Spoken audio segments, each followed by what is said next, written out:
Bueno, yo antes de comenzar querría hacer un pequeño apunte biográfico, como para dejar claro desde dónde se habla. Yo llegué a Cataluña en el año 2003, había vivido 4 años en Madrid, siendo argentino, del norte de Argentina. Y desde que llegué, digamos, a Cataluña nunca he militado orgánicamente en ningún partido y he sido sucesivamente votante, primero de Iniciativa per Catalunya, Esquerra Unida y Alternativa, en las elecciones europeas anteriores de izquierda anticapitalista y en estas últimas elecciones autonómicas he sido votante de la CUP, ¿no? Y creo que ese camino también, bueno, refleja un poco el punto de vista que tengo sobre esto. Soy además, me gano la vida dando clases de Derecho Constitucional. Alguien que enseña en una facultad de Derecho ya es sospechoso de muchas cosas, ¿no? Por tanto, mi opinión es, digamos, creo que lo que se ha producido en Cataluña en estos últimos tiempos es una ruptura que alcanza la mayoría, me parece, de la sociedad catalana con el régimen constitucional heredado de la transición. Eso me parece que es uno de los hechos, digamos, más relevantes. Si recordamos, en Cataluña en el año 78, cuando se refrendó la Constitución, un 90%, pensemos la diferencia, digamos, con lo que ocurrió aquí, un 90% votó a favor de la Constitución, un 4,6% votó en contra y hubo un 32% de abstención. En Cataluña se votó a favor de la Constitución en digamos, una cantidad superior a la media del conjunto del Estado, ¿no? Solo algunos partidos como Esquerra Republicana, el PSAN, la LSR, se manifestaron en contra de la Constitución española. En términos generales, la percepción dominante era que aunque en la Constitución española se habían producido muchas denuncias en materia de reconocimiento del derecho a la autodeterminación, etcétera, etcétera, sin embargo, la Constitución española era un texto abierto dentro del cual existían la posibilidad de hacer lecturas más o menos federalizantes, más o menos en clave plurinacional, y yo creo que eso es lo que se ha roto ahora, ¿no?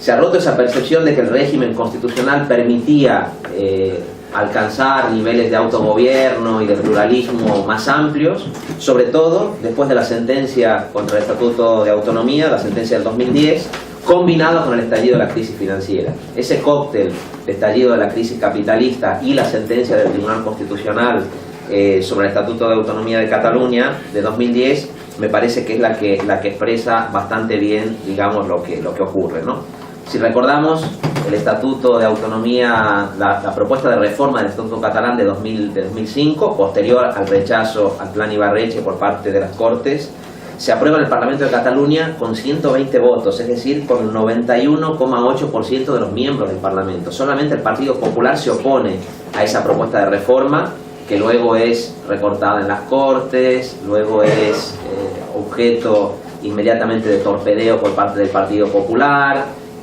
Luego se produce, digamos, el referéndum en Cataluña y finalmente la sentencia contraria por parte del Tribunal Constitucional, ¿no? Para mí eso tiene un papel naturalmente decisivo. Después que se conoce la sentencia contra el Tribunal Constitucional en 2010, se produce inmediatamente una manifestación de 1 millón de personas, considerada hasta ese momento una de las más grandes, si no la más grande que se había producido en Cataluña, con el lema somos una nación, nosaltres decidim, ¿no? Somos una nación y nosotros decidimos. Una manifestación de la que curiosamente participa, digamos, un arco social muy amplio, incluido el arco sindical, o sea, los sindicatos mayoritarios, comisiones, UGT se suman, digamos, a esa manifestación, que ya digo, es una de las más importantes que se había producido hasta entonces. Inmediatamente se producen las elecciones y Convergencia y Unión ya lleva, digamos, como propuesta de programa la idea del derecho a decidir, del derecho a decidir. Pero la comprensión que Convergencia y Unión tenía en aquel momento del derecho a decidir se limitaba prácticamente a la idea de conseguir un pacto fiscal con el Estado. Es decir, la idea de la burguesía catalana era conseguir un pacto fiscal que permitiera tener un concierto similar al vasco, y con esto se resolvía la cuestión, digamos, del derecho a decidir. Lo que pasa es que en un contexto ya de estallido de la crisis, hay la aparición de un nuevo sujeto, lo que Miquel hablaba antes, perteneciente a la sociedad civil, sobre todo estratos medios de la sociedad catalana, que comienzan a tener un papel muy importante en el proceso. Estratos medios, pero no solo, como voy a decir ahora, ¿no? Básicamente, digamos, la aparición de la Asamblea Nacional Catalana en el año 2011, con una hoja de ruta claramente independentista, pero todo esto venía precedido ya de un proceso bastante importante que tiene lugar entre 2009 y 2012, donde se realizan consultas independentistas en muchos municipios y también, digamos, en algunas comarcas, donde se llegan a declarar algunos territorios como territorios libres, como territorios que ya han declarado prácticamente la independencia de antemano. Es decir, que hay un movimiento, digamos, municipalista en muchas comarcas, en muchos municipios, que ya comienza a colocar a esa sociedad civil en el eje, digamos, del proceso, ¿no? Ya digo, todo eso se produce en un contexto en el que al mismo tiempo estalla la crisis capitalista, y esto tiene unos efectos sociales, digamos, también terribles. O sea, Manu igual puede explicar más cosas sobre esto, pero digamos, tras la reforma de la Constitución española, impuesta en buena medida por la Troika y aceptada por el gobierno Zapatero y por el PP, la caída de los índices, digamos, sociales en Cataluña, digamos, es drástica, ¿no? Se produce una multiplicación por 5 de la pobreza extrema en muy pocos años.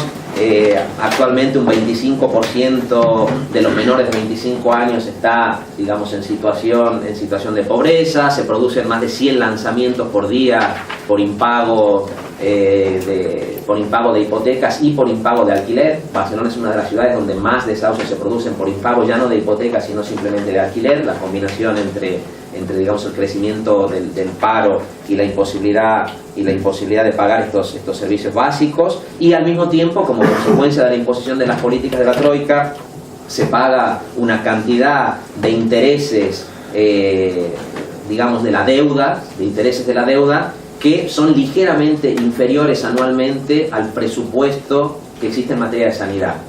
Ahora David Fernández hace poco hablaba de una suerte de consejería invisible, ¿no? Que es la consejería del pago de los intereses, solamente de los intereses de la deuda, ¿no? Eso, por lo tanto, comienza a generar una situación muy fuerte de asfixia social, y en ese contexto, Artur Mas convoca elecciones anticipadas en noviembre de 2012, ¿no? Con esa especie de combinación de un doble programa. Por un lado, os propongo avanzar en la ruta del derecho a decidir, porque el Estado español no va a conceder el pacto fiscal.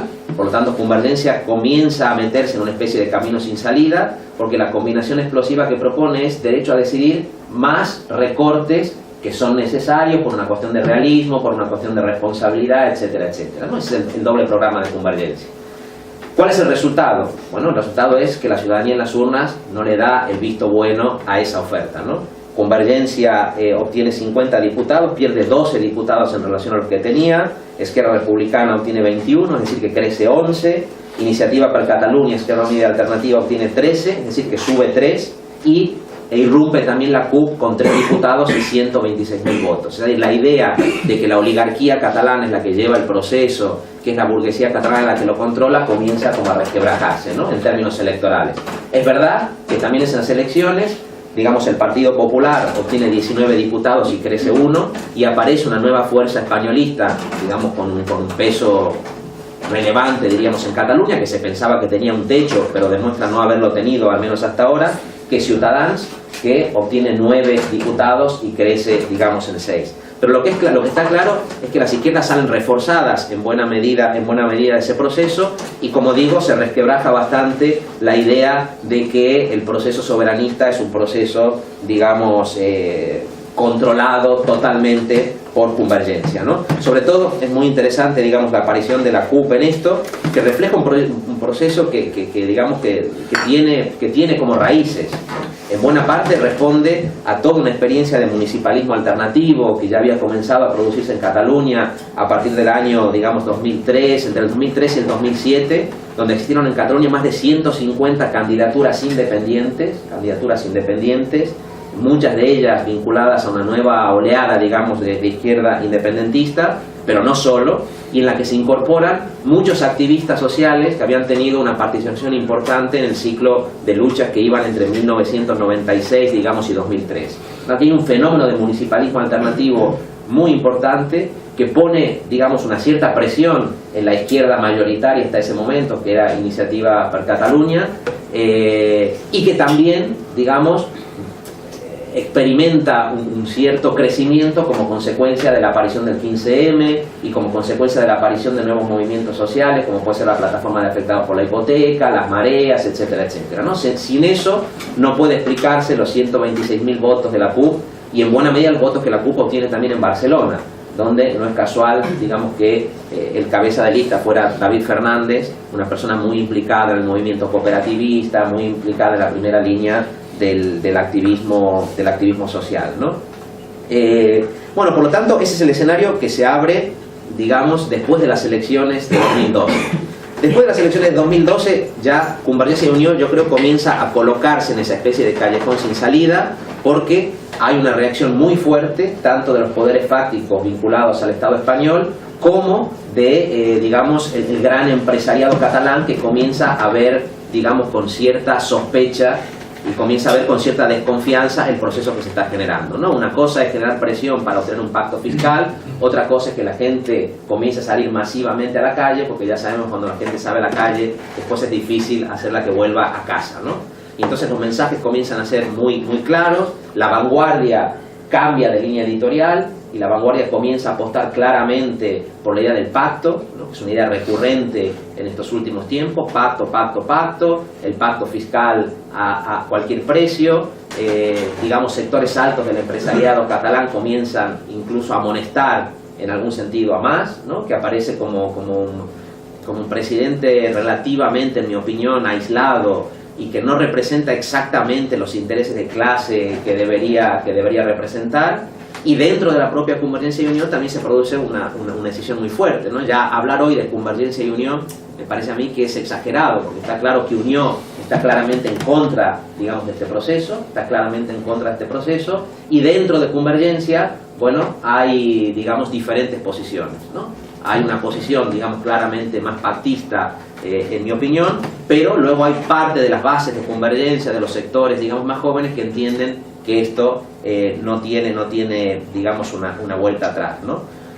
Todo esto también se agudiza mucho porque el Estado central opta por una ofensiva centralista todavía mayor, con las leyes de Wert, con las decisiones judiciales contra la inmersión lingüística, con todo el impulso de legislación que vacía de competencias a la Generalitat en materia de financiación, que vacía las competencias municipales para llevar adelante políticas sociales. Es decir, la política de asfixia por parte del gobierno central en diferentes ámbitos, en el ámbito autonómico pero también en el ámbito municipal, hace que, digamos, la demanda de una consulta, de que el derecho a decidir se concrete en una consulta o en un referéndum de autodeterminación, sea cada vez mayor.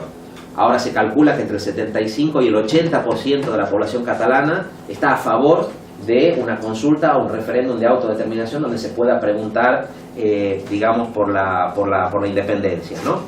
Y también están apareciendo fenómenos muy interesantes. Es decir, no solamente, digamos, las posiciones favorables al derecho a la autodeterminación han crecido hasta casi, ya digo, el 80% de la población, sino que incluso las posiciones independentistas dentro de ese sector también, digamos, han crecido bastante, ¿no? Se calcula que si hoy se convocara ese referéndum, no sé, un 50 o un 55% de la población, ¿no?, podría votar que sí a la independencia.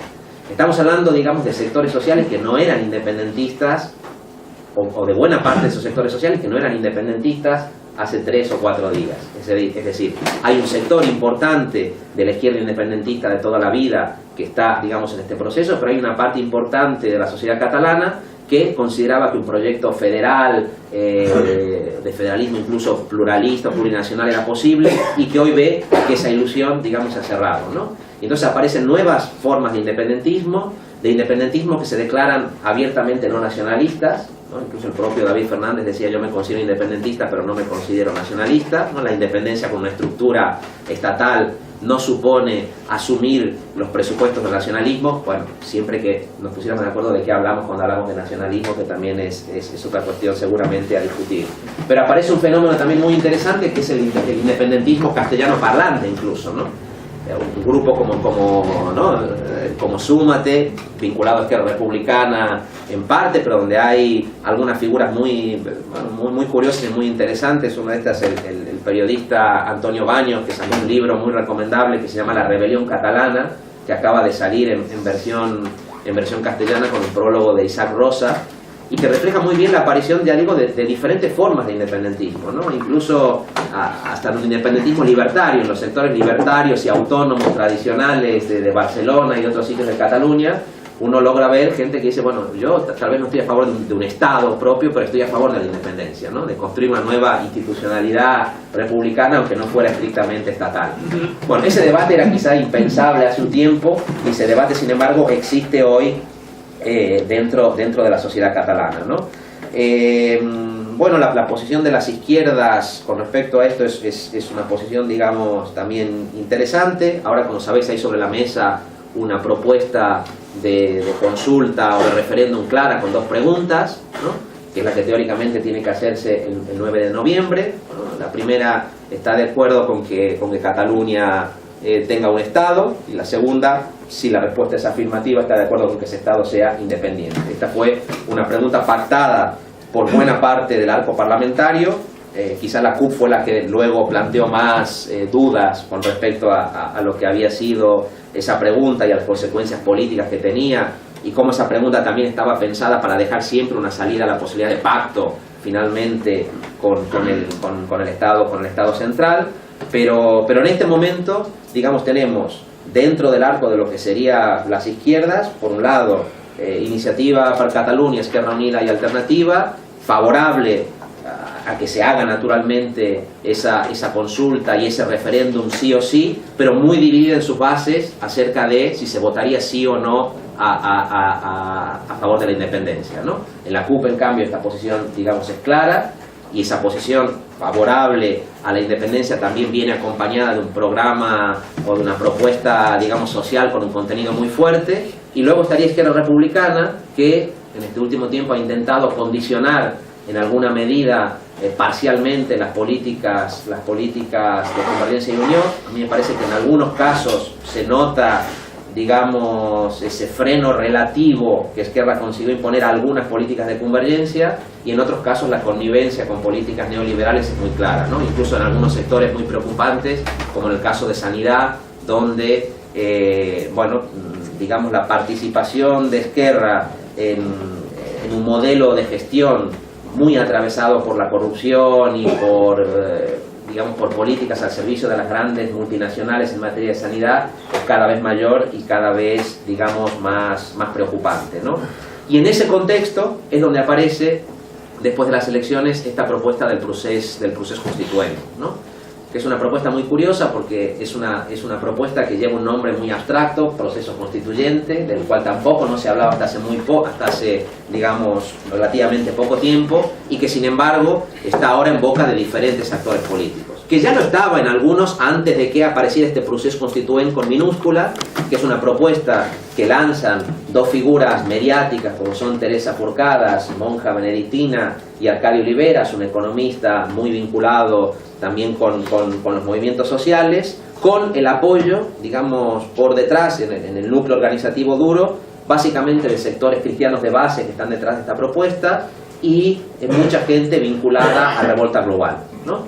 Es el núcleo organizativo básico del proceso constituente originario, al que luego nos sumamos algunas personas, digamos, independientes que venimos de otras tradiciones, ¿no? El proceso constituente me parece que no puede equipararse a la CUP en ningún sentido, porque el proceso constituente es una cosa que es muy modesta, mucho más modesta, no tiene la inserción, digamos, territorial que tiene la CUP, pero sí es verdad que, digamos, en este último año y medio, ha conseguido politizar a sectores de la sociedad catalana que no estaban politizados, sectores de la sociedad catalana que no se sienten cómodos con una hoja de ruta hacia la independencia que no contemple al mismo tiempo un programa social en sentido fuerte. Es decir, una cosa que ha pasado en Cataluña y que me parece a mí que es interesante, es que el derecho a decidir se ha convertido en una consigna que no solamente tiene que ver con el derecho a decidir el estatus jurídico o la relación con el Estado español, sino el derecho a decidir y a cambiar las relaciones de poder en todos los ámbitos de la vida, ¿no? En todas las esferas de la vida,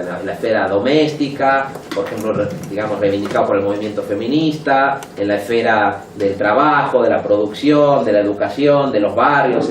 Es decir, que el derecho a decidir se ha convertido como una especie de metáfora de un programa de democratización radical de diferentes ámbitos de la sociedad, ¿no?